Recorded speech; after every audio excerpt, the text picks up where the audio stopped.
What's going on, y'all? My name is Tommy. Welcome back to the channel. Today, by request, a barbarian with the wrestler dedication to abuse a bunch of things and hit people with other people, because this is like the fourth time that I've built something along those lines and y'all just cannot get enough of it. In any case, if you're liking what you're seeing, remember to like, subscribe, and ding the bell. Stay caught up on all your stuff. Remember, Patreon gets you access to a Google Sheet with this build, a billion other first edition, second edition Starfinder builds, and is the #1 way to keep me out here grinding out all of these wild meme builds for y'all. For now, let's dive in. Okie dokie. So, we did this on the Monk shell not too terribly long ago. You can follow this card right up here if you'd like to see what else the wrestler archetype can do.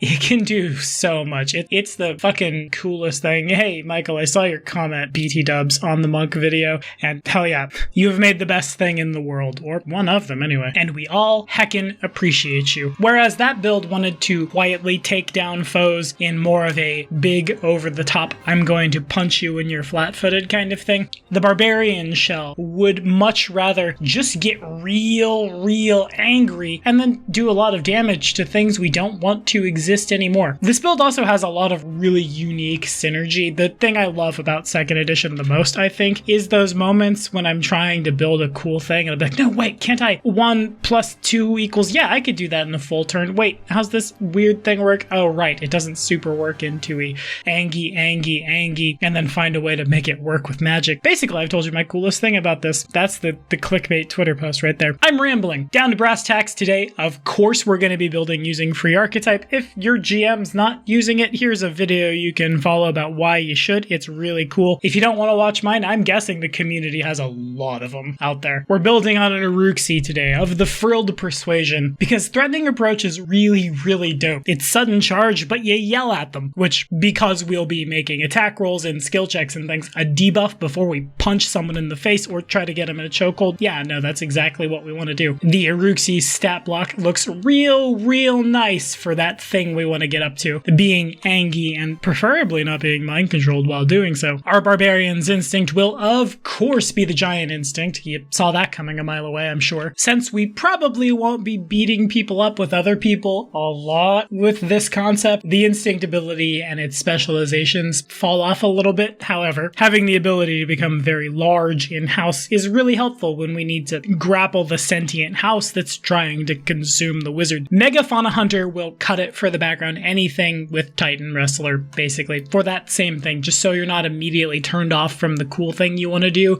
if the GM wanted, like, a horse to attack you for some reason at level 1. In 1E, horses were really terrifying.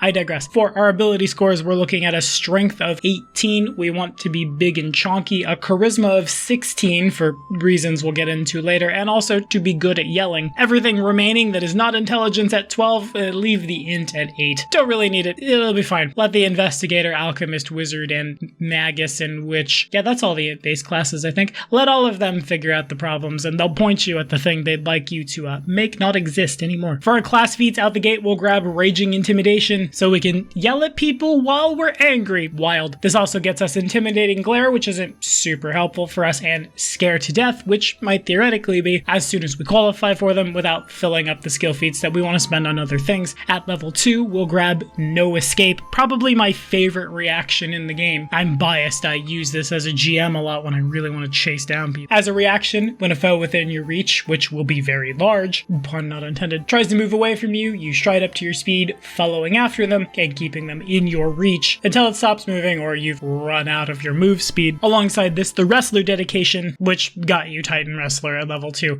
You need it so bad, I'm putting it on the build at 1. Why? Because I really like things that are good to go from jump, damn it. Lets you do non-lethal things, lets you resist being grabbed yourself, and gives us access to some real dumb shit later. To squeeze out of the Wrestler dedication as soon as possible, because we want some other things, it's 2 feats from the Wrestler side at level 4, Crushing Grab and Combat Grab. The former, for no action, when you successfully grapple a creature, you can deal bludgeoning damage to that creature equal to your strength mod. Combat Grab, for 1 action, make a strike while keeping 1 hand free. You're probably just punching folks a lot, or really, honestly, using some other tools the Uruxi evolved to hunt down prey, presumably. If the strike hits, you grab the target, they remain grabbed until the end of your next turn. At level 6, Brutal Bully, whilst raging, when you successfully disarm, grapple, shove, or trip a foe, you deal that foe bludgeoning damage equal to your strength mod, so congratulations, you're doing your strength times 2 every time you grab someone, which is a lot of extra chip damage. Imagine a world where you combat grab someone, hit them, then grab them, then deal your strength twice on top of weapon damage and your strength damage from that. That's a copious amount of damage on the end of a debuff. That's spicy. It's so spicy it almost feels like 1E. Alongside that, on the archetype side, we'll be taking, wildest of all things to take here, a sorcerer dedication. For our bloodline, I will leave it up to you. This will in fact get better with age. Just grab something that gives you access to the primal tradition. There are some spells here that conceptually help us do a bunch of really cool stuff, and the primal spell also gives us access to magic that we will want to have available outside of combat, such as heal. The dedicated divine or primal casters who we're all looking at and saying, hey, why didn't you take heal? Why did you play that cool concept you wanted to? Now we're bereft of a healer. This game sucks. We'll be very thankful when there's someone there to cover that spot. And even if they are already covering that, if you've got the cleric of insert healing god here, cleric of the Red Cross, that cleric's going to be really happy that there's a little bit of extra stuff there. At level 8, a level behind giant stature for 1 action while we're Angie, makes us large, gives us clumsy 1, makes us have a bigger reach and eligible to grab other things as well, alongside this basic spellcasting abilities to have things that do things. Wow, that's a descriptive word. We did all that for what I think is the coolest of all synergy in the entire world. I say that every week. I have the coolest job. I say that every week too. We have to run this sort of backwards and just let the flavor text do what the flavor text do. On the Barbarian side, impressive landing. It's a reaction once we fall at least 10 feet and land on a solid surface. My cat opens the door.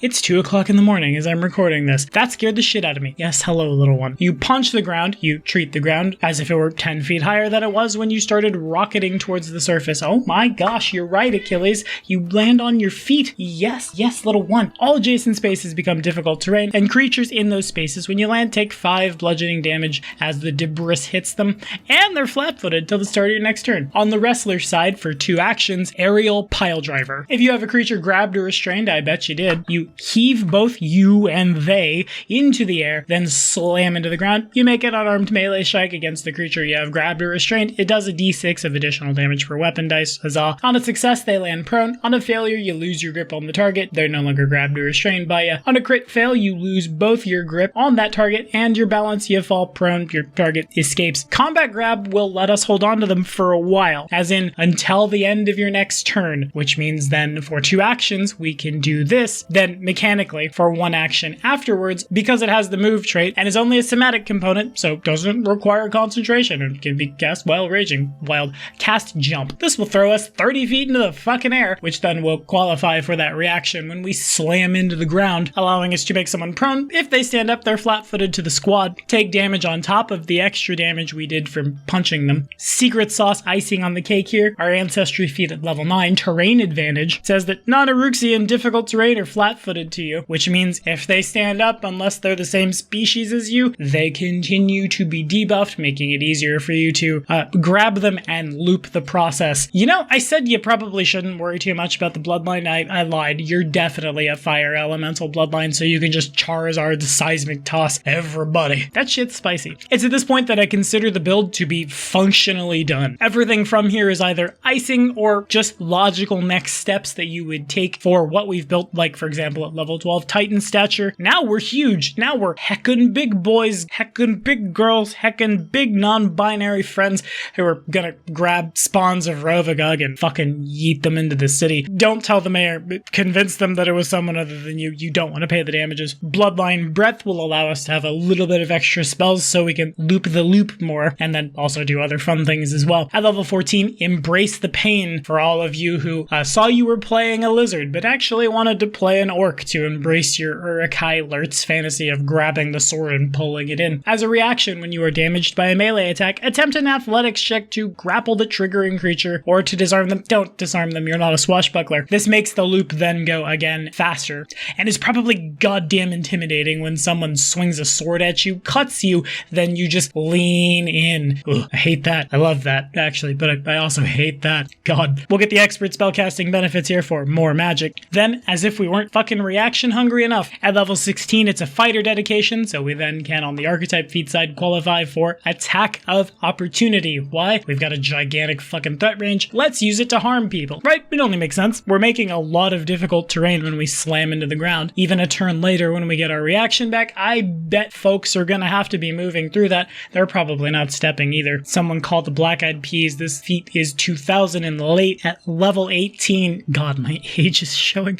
Furious Bully. Whilst raging, we get a +2 circumstance bonus to do everything we do, basically. Master Spellcasting next to it for, again, even more magic. Then at level 20, Quaking Stomp, because Thrash is not really that good. Sorry, Metallica stands in the crowd. For one action, just Earthquake them. So that way the casters who are supposed to be casting Earthquake and then who don't, and we're all super mad about it, don't have to cast it. No, this is literally icing.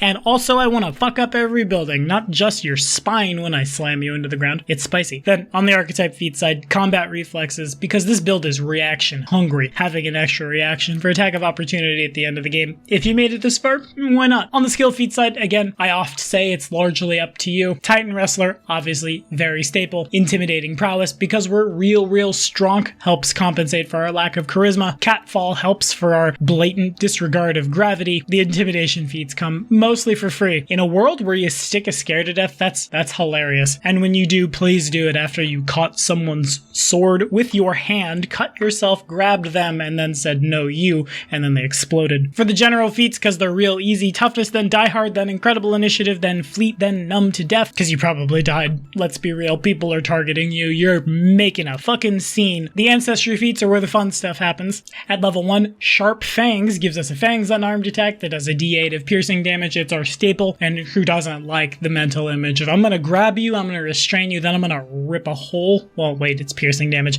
Then I'm gonna stab a hole somewhere in you. In the lore, the Uruxi never adopted a lot of more modern things. They've been around since before Earthfall in mostly the same culture, because they didn't need to adapt, because they were perfect as is, sort of like crocodiles, but this time with brains. Ooh, terrifying. And this is a testament to it. We've got a pair of longswords just hanging out of our mouth. That dental bill probably sucks. At level 5, Guided by the Stars, when you are about to attempt a skill check, that thing we're rolling constantly. Or a saving throw once per day, roll twice, take the better. If it's night and you can see the stars, you can take a +1 circumstance bonus to it. You know what I hate about that? We don't have dark vision. Almost worth forcing a tiefling heritage in there just to work for it, but I just really want to bite people to death. At level 9, again, terrain advantage to let us do what it do. At level 13, Primal Rampage. My god, my 90s kid brain keeps reading Primal Rage here. Did we make Vertigo or Talent? I don't know who's gonna get that joke. Anyway, this gives you freedom of movement and Stone Skin as 4th level primal innate spells that you can cast once per day. As a 3-action activity, you can have the both of them for when you get swallowed whole by something you just couldn't contend with, and or you would like to be made of stone instead of scales. Last at level 17, Bone Rider.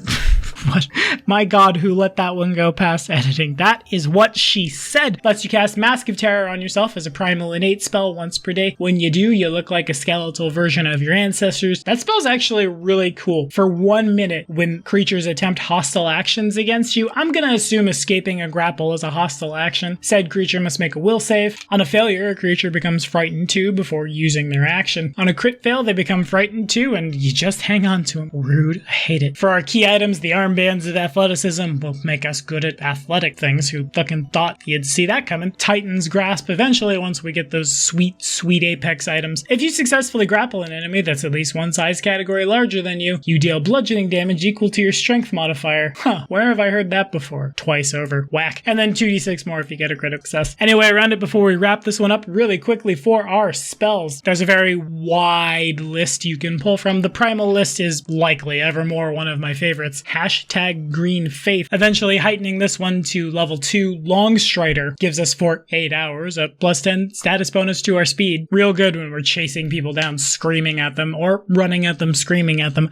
We do a lot of screaming. We scream so much here. Jump does the coolest seismic toss thing you've ever seen in your life. Heal lets you fix your broken arm after you land on the ground. Way at the end of the day, Unfettered Pack as a level 7 spell, targeting up to 10 creatures and lasting for an hour. Those targets, your friends, do not take circumstance penalties to speed from things like vegetation, rubble, winds, or other properties of the environment, whether or not the environment is magical, and they ignore difficult terrain from such environmental properties. Difficult terrain from rubble, that's probably real helpful when you fuck up the ground. Then, as a 6th level spell, a reaction with a somatic component, so can do when you're angry. So wild to me. I'm straight up gaslighting myself and waiting for someone in the comments to be like, no, manipulate, you can't do it when you're raging. You would think you'd have to concentrate to make the gestures? Why is it yelling that is the one that, I don't know. But when an effect would deal physical or energy damage to you or a creature within 30 feet, targeting up to 5 willing creatures who would be harmed by the fireball that everyone's just suddenly caught in. Choose one type of physical or energy damage that triggering effect deals. Everybody gains resistance 10 against that damage type for the triggering effect. Is it something to write home about? No, most of this build is something to write home about though,